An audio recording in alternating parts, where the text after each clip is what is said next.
Alrighty, ladies and gentlemen. In today's video, we are going to try to tackle this three-way trichotomy of hero shooters, relevant ones and also somewhat new ones that have hit the market recently or that are just popular in the market right now. And I'm taking Team Fortress 2 out of it because even though their player base is still significant, we're not talking about TF2. TF2 is kind of its own thing. But we are talking about today Overwatch 2, Marvel Rivals, and then Deadlock. And I have a bit of, skin in the game with all three of them because those three, at least for me, have been my more fun and interesting games that I played recently. And this is, taking everything else out like Valorant or Counter-Strike. It's like those games are good, but they're also good in their own gaming sphere, I suppose. They're very different games, more tactical games, whereas Deadlock, Overwatch, and Marvel Rivals are very much a different style of shooter where, there's a lot going on all over the place, and there's coordination and there's communication that you need at all times because there are no breaks, there are no rounds like Valorant or Counter-Strike. And those games are just significantly different in their own regard. But it's this three-way for me that has really been on the forefront of my mind for the past, honestly, month or so. Marvel Rivals less so because I wasn't too into the game when I first saw it. Again, like I said in the previous video, I'm not a huge fan of superhero-themed stuff because in the past they have disappointed us multiple times over. Except for the Spider-Man ones, those ones were good. But superhero-themed video games have accompanied a new movie or whatever, especially historically. Now I'm talking, the PlayStation 2 days, Xbox 360 days, like some of those early iterative superhero themed games. They just accompanied a movie as like a sort of form of marketing. And those games typically always sucked. It's like the Spider-Man ones were great. Even the early Spider-Man ones were great. In the new ones, especially, pretty damn good. But even the Batman Arkham series, fantastic set of games, most of them. And it's like it's been significant hit or miss. And then when it came to Marvel Rivals jumping into the same space as Overwatch, I was like, okay, cool. We'll see how this goes. But having spent a little bit more time in the game, a few more hours into the game, finally getting into ranked a little bit, and again, trying to really try to quantify what it is about the game that is just not feeling great for me. And someone in a chat in another stream that I was just watching, I forget who I was watching, but one word they said that I thought was very... It worked, so they said the word clunky. And it's like, kinda. Because once something starts going off into the game... The amount of damage that just gets fluctuated around in this cacophonous sphere of combat, and it could be on a map where we're trying to dominate just like one objective. It could be before like a payload push sort of deal or a game of domination. So much stuff comes from so many different angles. You don't know what's going on. But that also could be the case that it's a brand new game, so you don't know which abilities are what. You do to get a kill cam, so you do understand what happened. Aside from, you just dying and you're like, what the hell just happened? But you do get an idea of what exactly happened after the fact, but nothing in the game really spells out something is about to go down. It's not fluid. There's something about Overwatch and its gameplay that is just so much significantly more fluid in its chaos of a team fight that Marvel Rivals currently does not have. And I don't think it's the case that Overwatch has been a game for 8 years, more than 8 years at this point, so it's had time to cook, essentially. But it always felt like that. Ever since launch, Overwatch felt pretty damn good. And then it just took a little bit of time to understand who did what, where to, sit for team fights. You got an idea of what to do before it happened, and then, the gameplay itself started to slow down. You're able to process it significantly better. So I think Marvel Rivals just has its own growing pains for the community to get into, and that could be exactly what I'm feeling. But there's also some actual fundamental gameplay things that I'm just not a huge fan of. For one thing, and I don't know if I need to rebind my key for it, but the ping system is not as good. I feel like I'm pinging map more than I'm trying to ping enemy players. Like someone trying to flank around and I'm trying to ping them to let everyone know that, hey, there's a flanker going. And my crosshair would be on them, but it pings a piece of the map. Like it focuses on what is actually on crosshair instead of what's the more obvious thing that needs to get pinged, which is the enemy player that's trying to flank us, because that's going to be an issue. And then I was playing a little bit of Marvel Rivals last night just to, get a feel for the game, play some ranked, and ranked up a little bit, but I'm not going to. Everyone starts in bronze, so made it to bronze too. We're on our way. But, and then I actually like to play Adam. Adam feels very Zenyatta in that regard. Decent healer, and I like using his right click to just like burst a bunch of damage onto someone. So that felt pretty good. But again, there's still a level of clunkiness, and I think, and this is, you guys are going to have to tell me in the comments how you guys feel about that, but I think there is something significant in its flow, its gameplay, and its feel that I was not putting two and two together in the last video, but think I now understand. How much more different, and by different it also could mean better or worse, all depends on your perspective, if Marvel Rivals were to go first-person shooter. Because I think that's the one thing personally holding me back, is that the third-person aspect of the game makes the game flow significantly different than it does in Overwatch. Even though both games are relatively the same. Because, think about it. You have a character, you control this character, you move throughout the map, there's team fights, 6v6, and I played a little bit of Overwatch 6v6 experiment that's going on right now. But it's literally the same thing.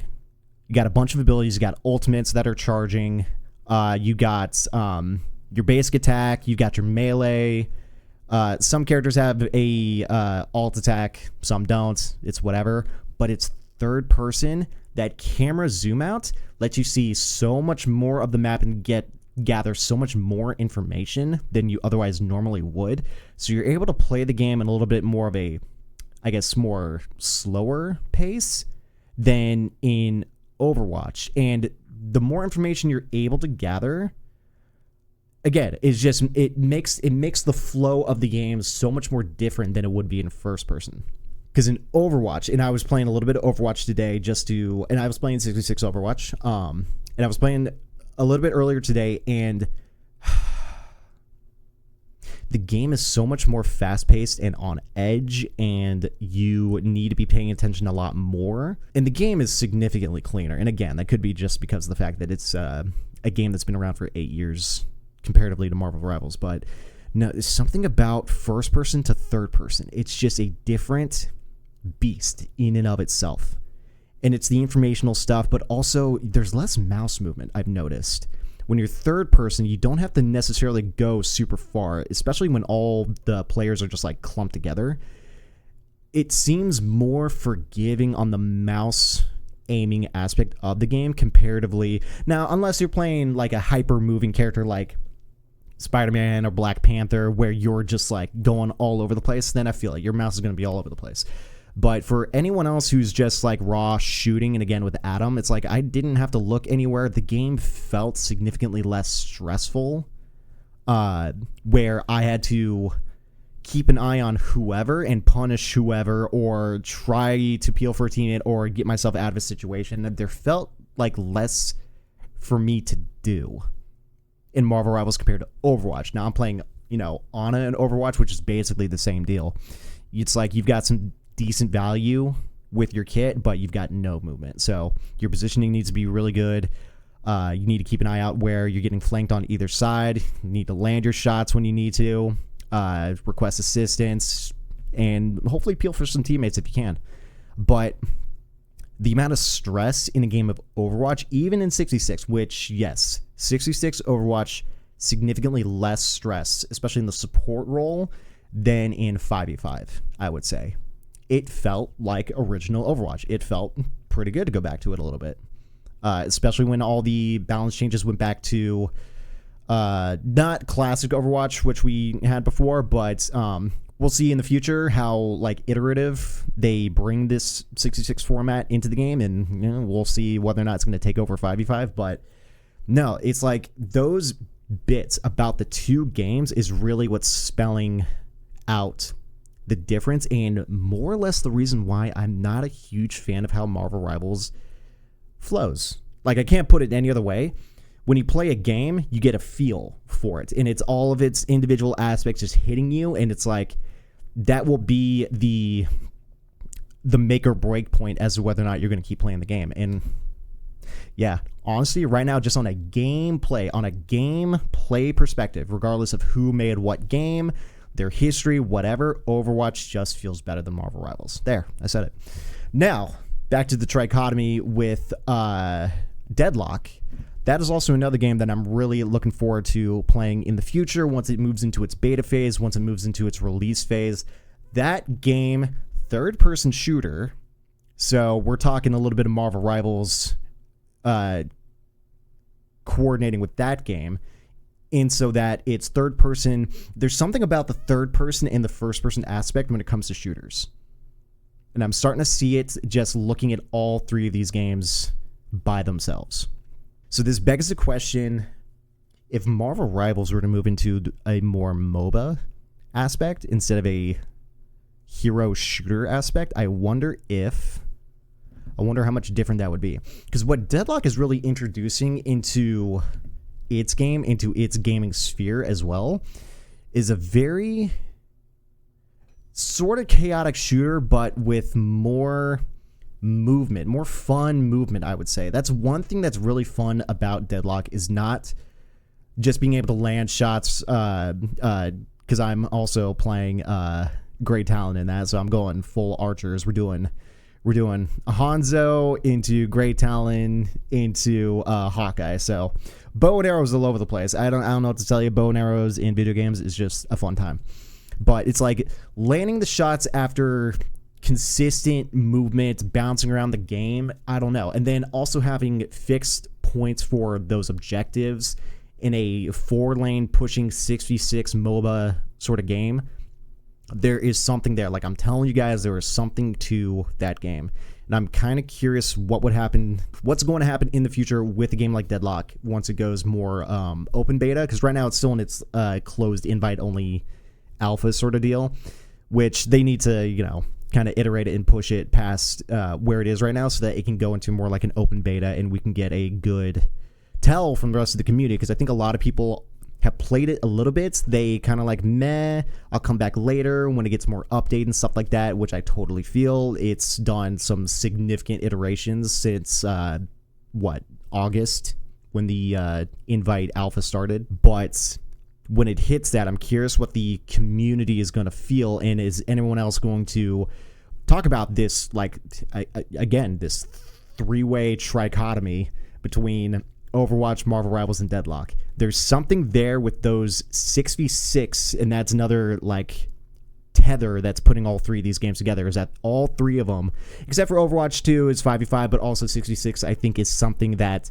the devs are actually looking into doing. And if it takes back over and Overwatch 2 goes 6v6, you know, it's going to be another nail in the coffin for Blizzard. But, you know, you gotta go the hard route before you realize what the good route was. And, you know, that's going to be the tether between all three of these games, is this 6v6 third-person or first-person shooter aspect of a game. And it's like with Marvel Rivals, I'm curious if...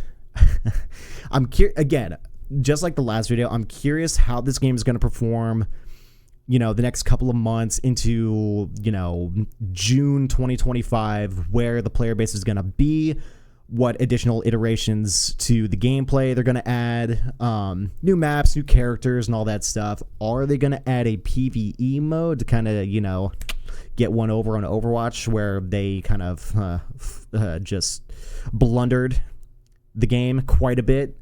Are they going to add something like that? Is it going to be this sort of esports related 6v6 team-based hero shooter, or are they going to bring something else into the game? And how interesting would it be if they were to do more of a MOBA aspect, if Deadlock goes to open beta or goes to official release, if the developers might take a look at that and be like, oh, maybe we shouldn't have gone shooter, maybe we shouldn't have gone Overwatch routes, maybe we should have gone more MOBA routes. I don't know, because there's something with the MOBA, the Deadlock gameplay, when it's done, when it's flushed out, optimized, and all that stuff. I think it might be a sleeper pick for a lot of people when it comes to a good shooter sort of game with a good feel for the game. Like, that's the one thing about games that I think we all, to an internal level, understand, is that games feel a certain way. And then, yes, the more you play it, the more you start to kind of write down the individual bits about it, and then you'll start to dissect the game, and you'll know where it does well and where it does not do well. But it's just the feel. It's the feel of the gameplay. You can remove the characters, you can remove the story, the artwork, everything. If the game doesn't feel good, then I don't want to play it. It's just that simple. And I think we all can get behind that. If it does not feel good, then I don't want to touch it. Cosmetics be damned. Voice lines, voice actors, overarching story, narrative, balance changes, be damned. If the game does not feel good, I'm not touching it. And honestly, if I were to rank just overall feel, I actually didn't think about that. If I were to rank all three of these games for just straight up feel, Overwatch kind of gets the edge just because it's gone through years of polish at this point, and it's the older of the three, so it's able to run, especially on a system like mine, because I'm still not rocking a really good system. So it's like Overwatch just feels smooth to the touch, just playing. Everything is pretty snappy, on point. Yeah, Overwatch, I would say, is the best, followed by Deadlock, followed by Marvel Rivals. I said it. It goes in that order. I said it. But no, guys, like, for real, these three games are just on the forefront of my mind when it comes to this type of shooter, and especially just 6v6. And I'm curious what you guys think as well. So please hit me up in the comments. If you have not tried out all three of these games and you tried out just one or two of the three, also tell me in the comments, like, how do you feel? How does it feel for you? How does the game flow for you? Any one of the three?